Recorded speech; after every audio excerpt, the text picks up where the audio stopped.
पहले उन्होंने 5 करोड़ की कार खरीदी थी लैम्बोर्गिनी, और ये सब था इनका। लेकिन कुछ महीनों से इनकी अपनी वाइफ से थोड़ी खटपट हो गई थी, अपर्णा यादव से। घोषणाएं की गई, पहली घोषणा की गई कि 3 मई वाली नीट की परीक्षा रद्द कर दी गई है।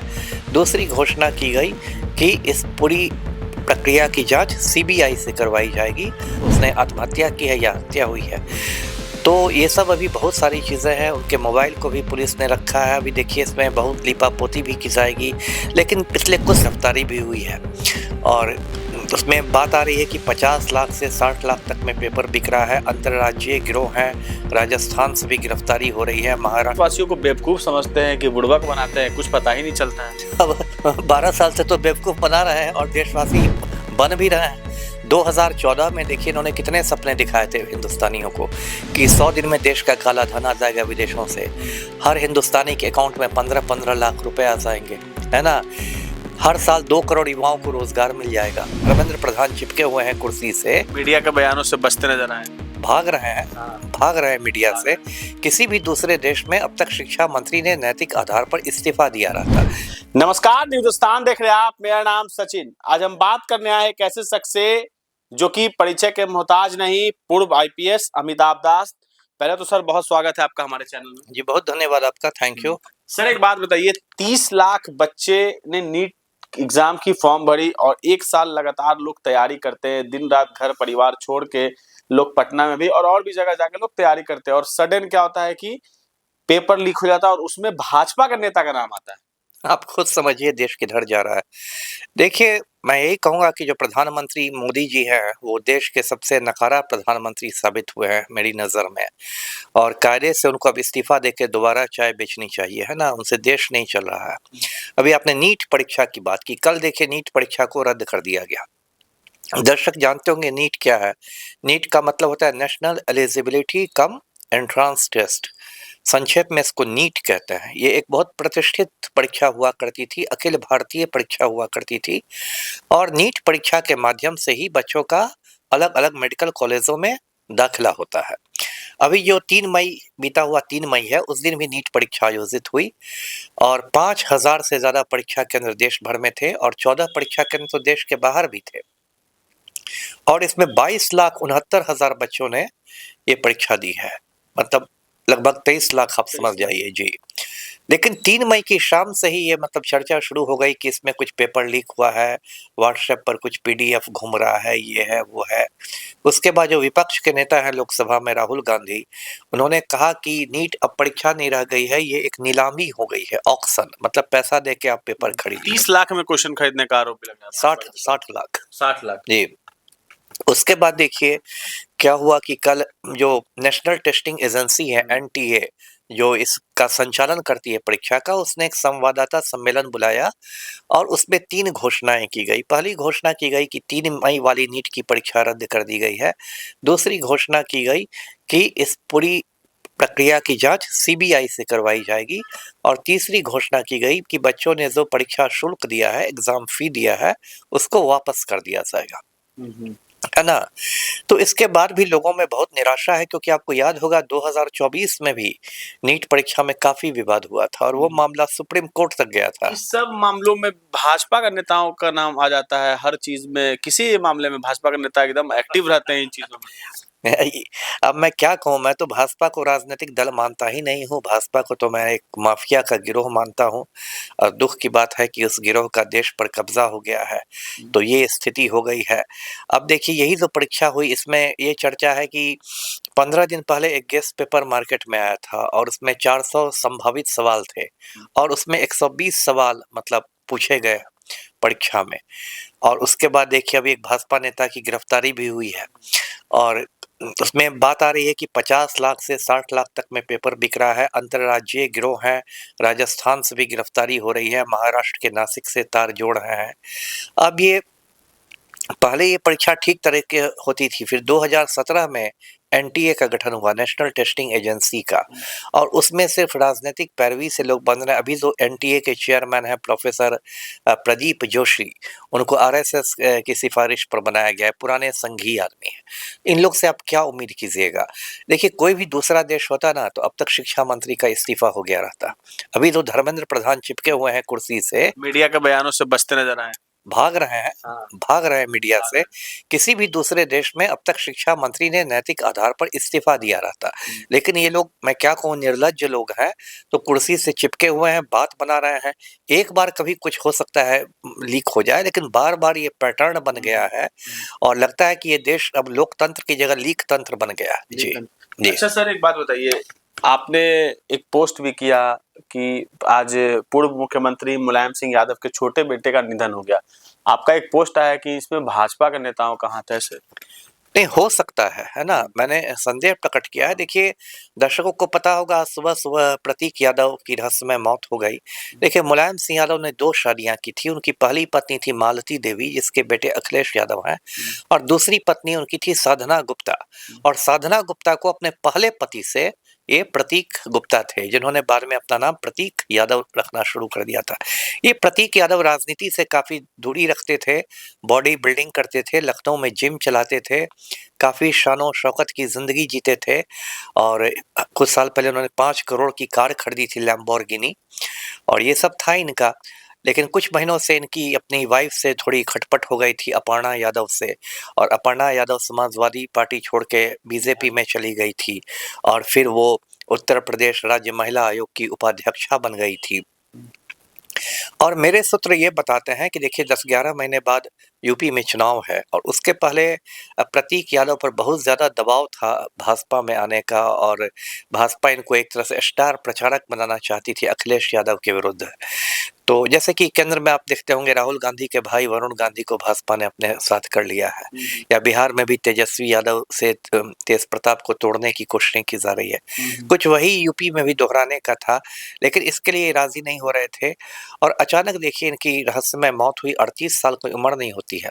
और जो पोस्टमार्टम रिपोर्ट हुई है, जो पोस्टमार्टम रिपोर्ट आई है, उसमें विसरा को संरक्षित कर लिया गया है, प्रिजर्व कर लिया गया है। और विसरा को प्रिजर्व करने का ये मतलब है कि डॉक्टरों को शक है कि इनकी मौत जहर से हुई है, इसलिए विसरा को प्रिजर्व किया जाता है, क्योंकि विसरा एक ऐसा अंग है शरीर का जिसमें जहर के अंश आ जाते हैं। इसका मतलब कि डॉक्टरों को भी संदेह है। तो जहर की बात यदि पुष्ट हो जाती है विसरा रिपोर्ट के जांच के बाद, तब तो प्राकृतिक मौत की बात खत्म हो जाएगी। तब तो 2 ही बात होगी, या तो उसने आत्महत्या की है या हत्या हुई है। तो ये सब अभी बहुत सारी चीज़ें हैं। उनके मोबाइल को भी पुलिस ने रखा है। अभी देखिए, इसमें बहुत लीपापोती भी की जाएगी। लेकिन पिछले कुछ सालों में आपने देखा होगा, देश में राजनीतिक हत्याओं का दौर शुरू हुआ है। इसी साल, मैं दर्शकों को भी याद दिला दूं, अजीत पवार महाराष्ट्र के डिप्टी सीएम हुआ करते थे। उन्होंने मौत के 3-4 दिन पहले कहा था कि मेरे पास भाजपा की सारी फाइलें हैं नेताओं की, और उसके बाद 3-4 दिन बाद उनका विमान अचानक क्रैश कर जाता है, और उसमें अजीत पवार मारे जाते हैं, और उसमें कोई ठोस से नहीं सबूत आता है, कोई ठीक से जांच नहीं होती है। पिछले साल दर्शकों को याद होगा, विजय रूपाणी गुजरात के मुख्यमंत्री हुआ करते थे, एक्स सीएम थे, और उन्होंने अहमदाबाद भूमि घोटाला पर कुछ कागज एक रखे थे, और अहमदाबाद से जहां उनका प्लेन उड़ा है, उस तुरंत 1 मिनट के अंदर वो क्रैश कर गया और विजय रूपाणी मर गए। तो देश में एक पैटर्न होता है।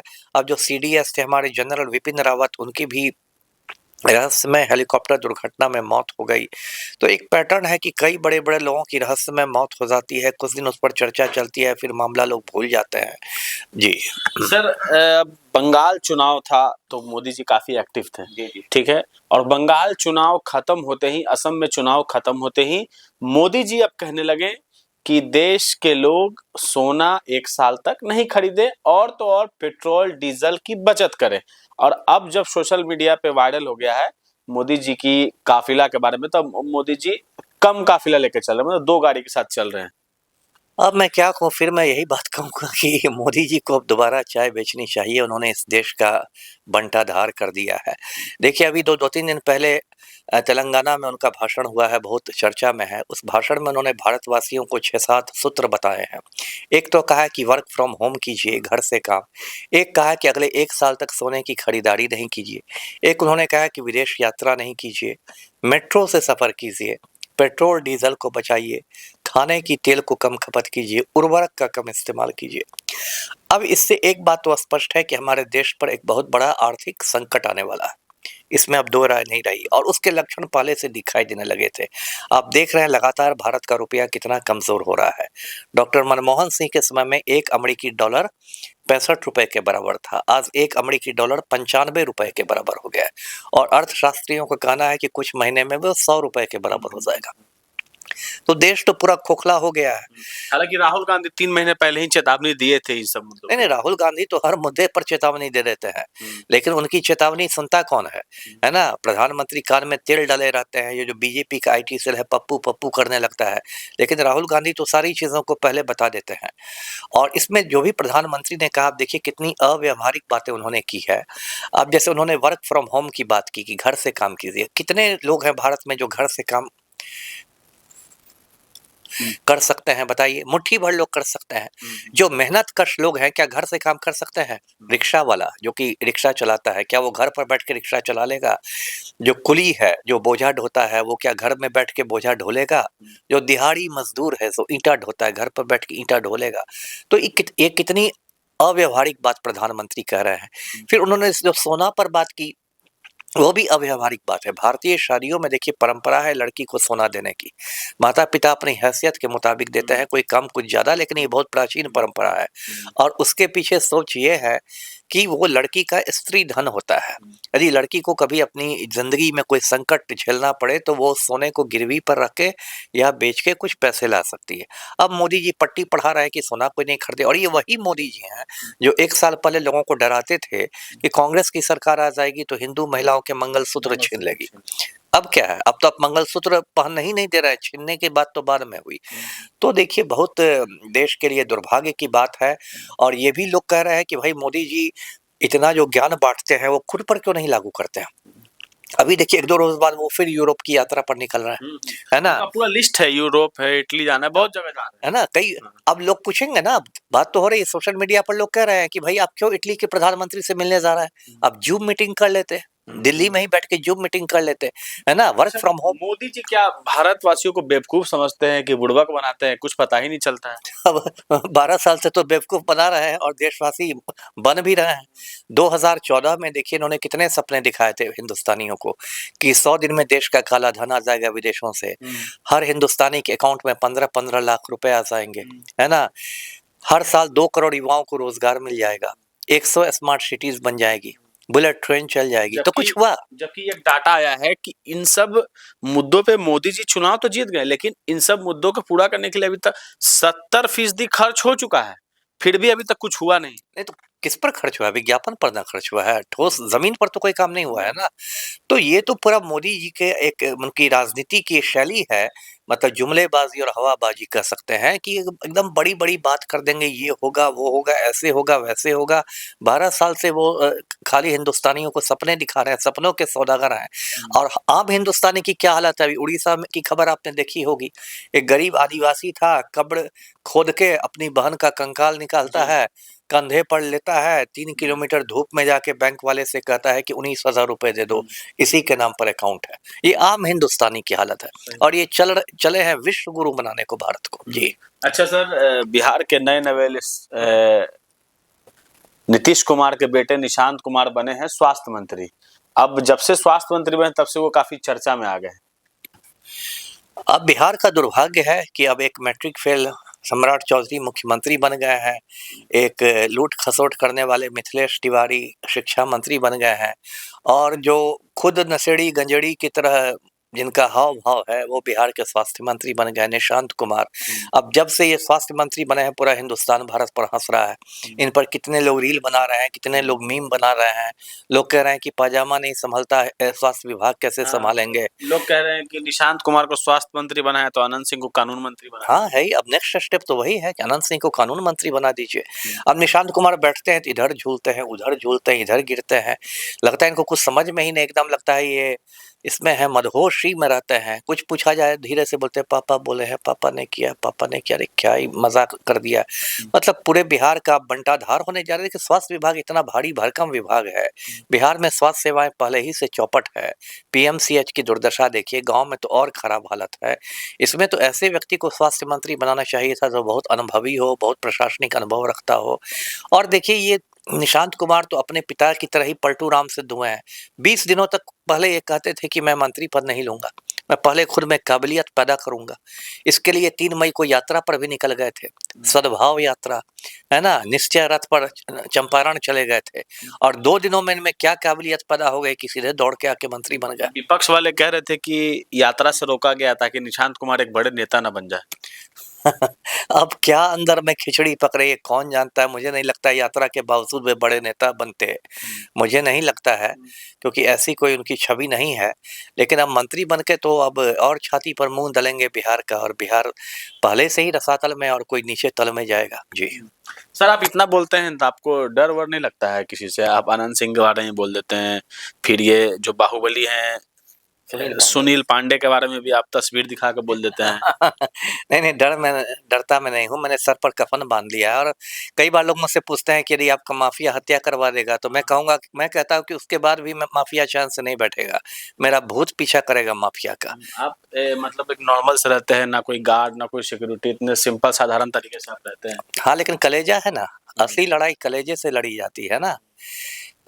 असली लड़ाई जो है, असली बहादुरी कलेजा की बहादुरी होती है। बाकी सब तो ऐसे ही है ना? कभी चुनाव में भी आने की तैयारी है कभी क्या? नहीं, कभी नहीं, कभी नहीं, कभी नहीं। कभी नहीं। चलिए तो हमारे साथ थे पूर्व आईपीएस अमिताभ दास, जो कि बेबाक तरीके से बिना डर के अपनी बात हर एक मुद्दे पे रखते हैं।